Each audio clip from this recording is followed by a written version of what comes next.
Twitter, and you can follow me uh, to that doc, and I'll chat with you while we read. I was too nervous to just do it like fully live the first time, so I'm just gonna record it and post it on YouTube, and then we can talk about it while you watch the video. All right, I'm gonna get started. They read the long afternoon through, while the cold November rain fell from the sky upon the quiet house. They sat in the hall because the parlor was so empty and gray-looking without its wall lit with orange and yellow confetti and skyrockets and women in gold mesh dresses and men in black velvet pulling 100-pound rabbits from silver hats. The parlor was dead, and Mildred kept peering at it with a blank expression as Montague paced the floor and came back and squatted down and read a page, as many as 10 times aloud. We cannot tell the precise moment when friendship is formed, as in filling a vessel drop by drop. There is at least a drop which makes it run over. So in a series of kindnesses, there is at last one which makes the heart run over. Montague sat listening to the rain. Is that what it was in the girl next door? I've tried so hard to figure. She's dead. Let's talk about someone alive, for goodness' sake. Montague did not look back at his wife as he went trembling along the hall to the kitchen, where he stood a long time watching the rain hit the windows before he came back down in the hall in the gray light, waiting for the tremble to subside. He opened another book. That favorite subject, myself. He squinted at the wall. That favorite subject, myself. I understand that one, said Mildred. But Clarice's favorite subject wasn't herself. It was everyone else and me. She was the first person in a good many years I've really liked. She was the first person I can remember who looked straight at me as if I counted.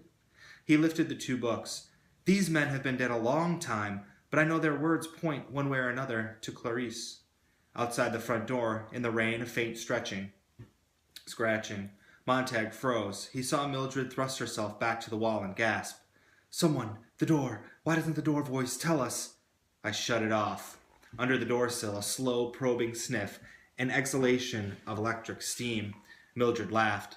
It's only a dog, that's what. You want me to shoo him away? Stay where you are.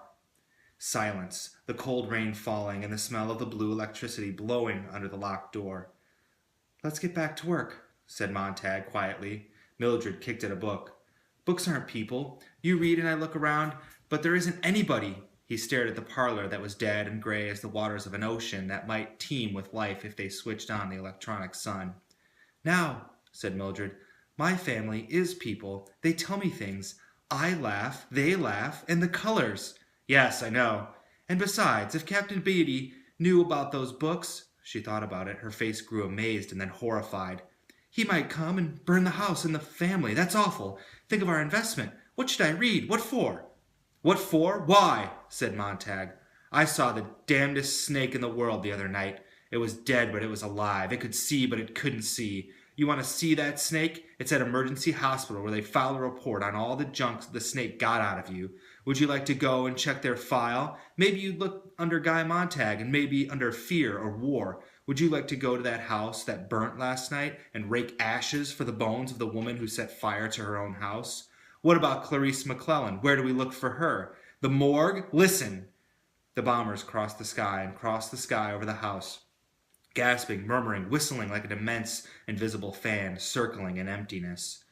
Jesus God, said Montague. Every hour, so many damn things in the sky. How in hell did those bombers get up there every single second of our lives? Why doesn't someone want to talk about it? We've started and won 2 atomic wars since 1990. Is it because we're having so much fun at home we've forgotten the world? Is it because we're so rich and the rest of the world's so poor and we just don't care if they are? I've heard rumors the world's starving, but we're all fed. Is it true the world works hard and we play? Is that why we're hated so much? I've heard the rumors about hate too, once in a long while over the years. Do you know why? I don't, that's sure. Maybe the books can get us half out of the cave. That just might stop us from making the same damn mistakes. I don't hear those idiot bastards in your parlor talking about it. God, Millie, don't you see? An hour a day, 2 hours with these books, and maybe...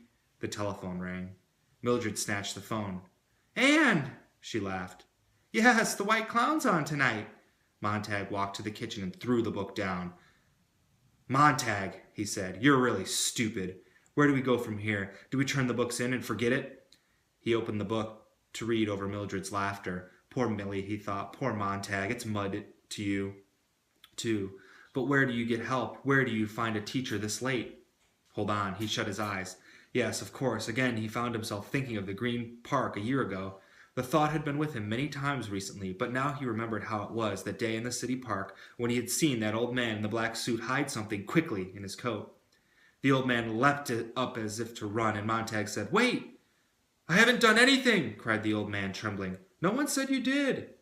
They had sat in the green soft light without saying a word for a moment, and then Montag talked about the weather, and then the old man responded with a pale voice. It was a strange, quiet meeting. The old man admitted to being a retired English professor who had been thrown out upon the world 40 years ago when the last liberal arts college shut for lack of students and patronage. His name was Faber, and when he finally lost his fear of Montag, he talked in a cadenced voice, looking at the sky and the trees in the Green Park, and when an hour had passed, he said something to Montag, and Montag sensed it was a rhymeless poem. Then the old man grew even more courageous and said something else, and that was a poem too. Faber held his hand over his left coat pocket and spoke these words gently, and Montag knew if he reached out, he might pull out a book of poetry from the man's coat, but he did not reach out. His hand stayed on his knees, numbed and useless. "I don't talk about things, sir," said Faber. "I talk the meaning of things. I sit here and know I'm alive." That was all there was to it, really. An hour of monologue, a poem, a comment, and then without either acknowledging the fact that Montag was a fireman, Faber, with a certain trembling, wrote his address on a slip of paper. "For your file," he said, "in case you decide to be angry with me." "I'm not angry," Montag said, surprised. Mildred shrieked with laughter in the hall. Montag went to his bedroom and closet and flipped through his file wallet to the heading Future Investigations.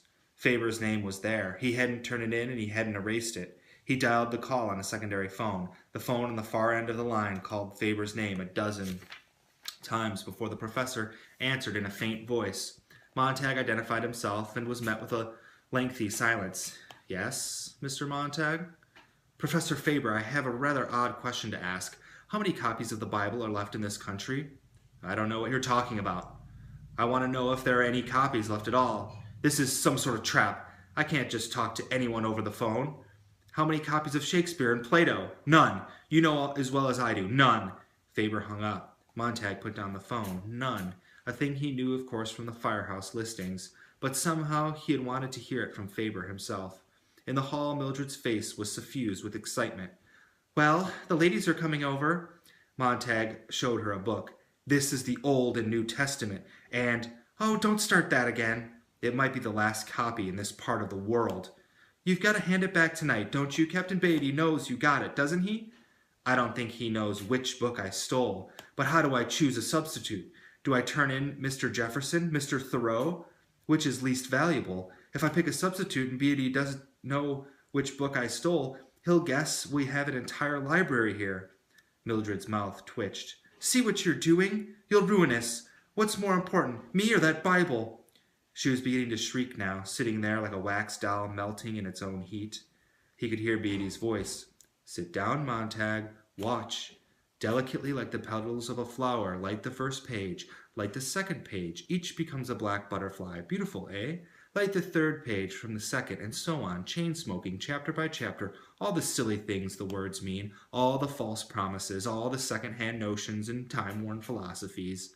There sat Beatty, perspiring gently, the floor littered with swarms of black moths that had died in a single storm. Mildred stopped screaming as quickly as she started. Montag was not listening. "There's only one thing to do," he said. "Sometime before tonight, when I give the book to Beatty, I've got to have a duplicate made. You'll be here for the White Clown tonight, and the ladies coming over," cried Mildred. Montag stopped at the door with his back turned. "Millie?" A silence. "What?" "Millie, does the White Clown love you?" No answer. "Millie does." He licked his lips.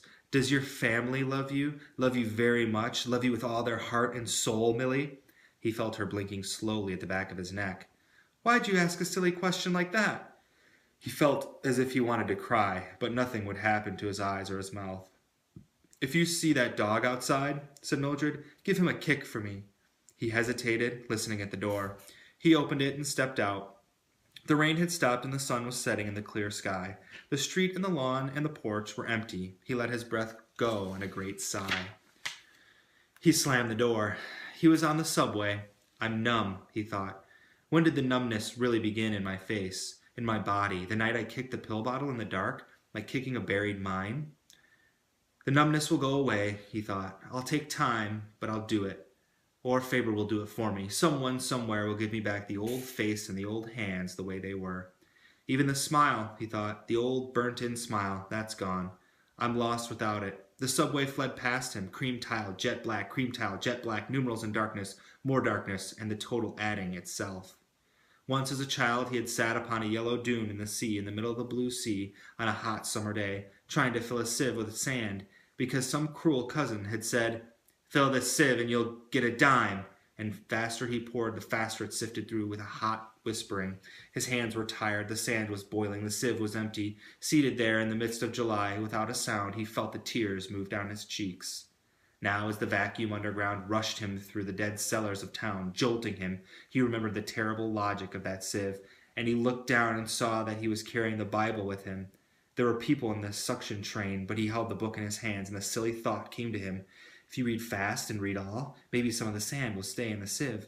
But he read, and the words fell through, and he thought, in a few hours there will be Beatty, and here will be me handing this over, so no phrase must escape me. Each line must be memorized. I will myself to do it. He clenched the book in his fists. Trumpets blared. Denham's dentifrice. Shut up, thought Montag. Consider the lilies of the field. Denham's dentifrice. They toil not. Denham's. Consider the lilies of the field. Shut up, dentifrice. He tore the book open and flicked the pages and felt them as if they were blind, and he picked at the shape of the individual letters not blinking. Denham's spelled D-E-N. They toil not, neither do they. A fierce whisper of hot sand through the empty sieve. Denham's does it. Consider the lilies, the lilies, the lilies. Denham's dental detergent. Shut up. It was a plea, a cry so terrible that Montag himself found himself on his feet. The shocked inhabitants of the loud car staring, moving back from this man with the insane, gorged face, the gibbering, dry mouth, the flapping book in his fist, the people who had been sitting a moment before, tapping their feet to the rhythm of Denham's dentifrice, Denham's dandy dental detergent, Denham's dentifrice, 1, 2, 1, 2, 3, 1, 2, 1, 2, 3, the people whose mouths had been fairly twitching the words, dentifrice. The train radio vomited upon Montag in retaliation a great ton-load of music made of tin, copper, silver, chromium, and brass. The people were pounded into submission. They did not run. There was no place to run. The great air train fell down its shaft in the earth. Lilies of the field, Denham's, lilies, I said. The people stared. Call the guard. The man's off. Knoll View. The train hissed to its stop. Knoll View, a cry. Denham's, a whisper. Montag's mouth barely moved. Lilies. The train door whistled open. Montag stood. The door gasped, started shut. Only then did he leap past the other passengers, screaming in his mind, plunged through the slicing door only in time. He ran on the white tiles up through the tunnels, ignoring the escalators, because he wanted to feel his feet move, arms swing, legs clench, unclench, feel his throat go raw with air. A voice drifted after him. Denham's. A train hissed like a snake. The train vanished in its hole. Who is it? Montag out here. What do you want? Let me in. I haven't done anything. I'm alone, damn it. You swear it? I swear. The front door opened slowly. Faber peeked out, looking very old in the light and very fragile and very much afraid. The old man looked as if he had not been out of his house in years. He and the white plaster walls inside were much the same. There was white in the flesh of his mouth and the cheeks, and his hair was white and his eyes had faded, with white and the vague blueness there.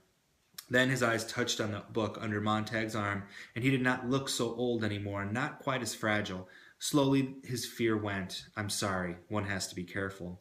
He looked at the book under Montag's arm and could not stop. So, it's true. Montag stepped inside, the door shut. Sit down. Faber backed up as if he feared the book might vanish if he took his eyes from it. Behind him the door to a bedroom stood open, and in that room a litter of machinery and steel tools were strewn upon a desk. Montag had only a glimpse before Faber, seeing Montag's attention diverted, turned quickly and shut the bedroom door, and stood holding the knob with a trembling hand. His gaze returned unsteadily to Montag, who was now seated with the book in his lap. The book, where did you... I stole it. Faber, for the first time, raised his eyes and looked directly into Montag's face. You're brave. No, said Montag. My wife's dying. A friend of mine's already dead. Someone who may have been a friend was burnt less than 24 hours ago. You're the only one I knew might help me. To see, Faber